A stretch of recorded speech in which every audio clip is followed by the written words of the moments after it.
बर्तन ना रहे सरो दीदिया के ले लेता बर्तन ना रहे सरो दीदिया के ले लेता आ भरल सभा में नचैती तहरा बहिन के भरल सभा में नचैती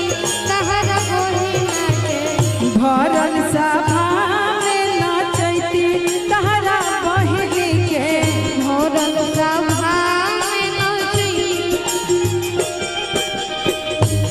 हित के बहिना के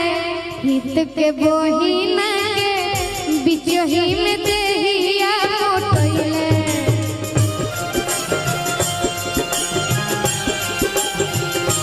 हित के बहिना के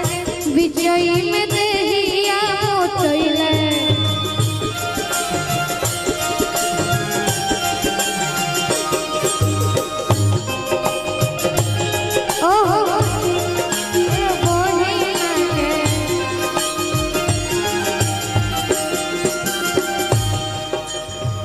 चैन ना रहे सरो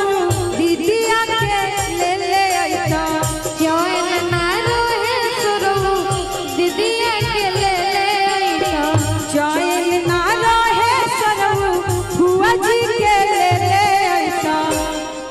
आ भरल आंगनवा में नचैती तहरा बहिन के भरल आंगनवा में नचैती तहरा बहिन के भरल आंगनवा में नचैती तहरा बहिन के भरल आंगनवा में नचैती तहरा बहिन के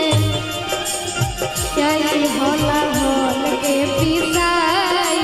लाल मोरे जाई हला होल के पिसाई और रघु साले साहब के नाम हर्ष तो का कहे के बा कि हर्ष जी के पाछावा छपाई हर्ष जी के पाछावा छपाई लाल मरचाई हाला हल के पिसाई लाल मोर जाई हला होल के पिसाई और दुल्हा के मतलब लड़की के पापा के नाम अजय सिंह आजो लड़की के पापा के नाम अजय सिंह तो कहे कि कबा कि लाल मोरी चाई हाला हल के पिसाई लाल मोरी जाई हला होल के पिसाई अजय के पीछावे छपाई अजय के पीछे छपा औरी का होई भैया जतने छपाई तो तने भभाई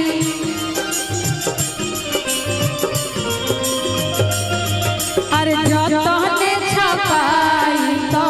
तने भभाई आ रघुआ के बड़ी मजा आई जी हमन के बड़ी मजा आई जी हमन के बड़ी मजा आई जी हमन के बड़ी मजा आई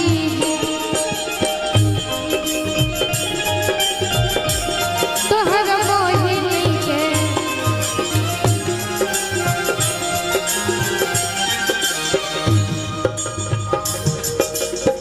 सोना ना रहे सरऊ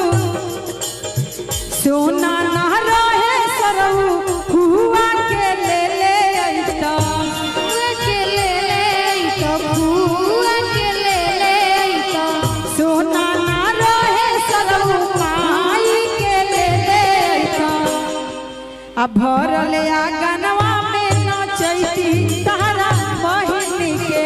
भरल आंगनवा में नचैती तहरा बहिन के भरल आंगनवा में नचैती तहरा बहिन के भरल आंगनवा में नचैती तहरा बहिन के बर्तन ना रहे सरऊ दीदिया के ले ले अइहा बर्तन ना रहे सरो दीदिया के ले